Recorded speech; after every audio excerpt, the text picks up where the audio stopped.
এতদিন পর বিপদটা দিতে হচ্ছে, বাঁচা যাবে, কিন্তু ব্যাগটা চেক করতে হবে, যদি আবার কিছু নিয়ে যায় দেখতে হবে।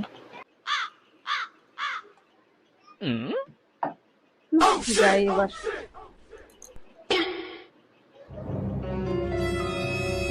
অনেকদিন তো হলো, ঠিক আছে মহারানী, তাহলে এবার যাই। কয়েকটা দিন তো হলো থাকা, এবার যাই তাহলে। চলে তো যাচ্ছিস, ব্যাগটা ঠিকঠাক গুছিয়েছিস? দেখি আমি কি কি নিয়েছিস। তোমার আর দেখা লাগবে না, আমি সব সুন্দর করে গুছিয়ে নিই। তবু একবার দেখি। তবু একবার দেখি। না না অসুবিধা নেই, আমি সব গুছিয়ে নিই। দেখি না, আরে আমি দেখি গুছিয়ে নিয়েছি বলছি। আরে দে না। আরে না না, ঠিক আছে, দে না, দেবো না। আরে ছাড়, কি কি নিয়েছি আমি তো দেখবো না। কি দেখা যাচ্ছে ওখানে? এটা আমার কানের না, এটা ঢুকিয়েছিস? এটা তো আমার ক্রিমটা, এটা তো আমি দুদিন ধরে পাচ্ছি না।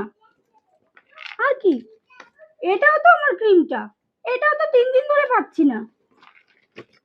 হে ভগবান, আমার ছোটবেলার স্মৃতি এটা, এটাও ঢুকিয়েছি। পেন্সিল কিছুই তো ছাড়ি।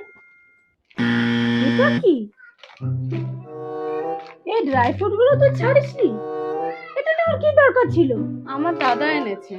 তো এসব আমি বের করে রেখেই যেতাম, আমি কি নিয়ে যেতাম নাকি? এগুলো আমি কবে ঢুকিয়েছিলাম আমি জানি না, আর আমি আদৌ ঢুকিয়েছি কিনা আমি তাও জানি না। এসব কেউ নিয়ে যায় নাকি বাবার বাড়ি থেকে? নিলে তো সোনামতির হার নেব আমি, আমি এসব নেব না বাবা।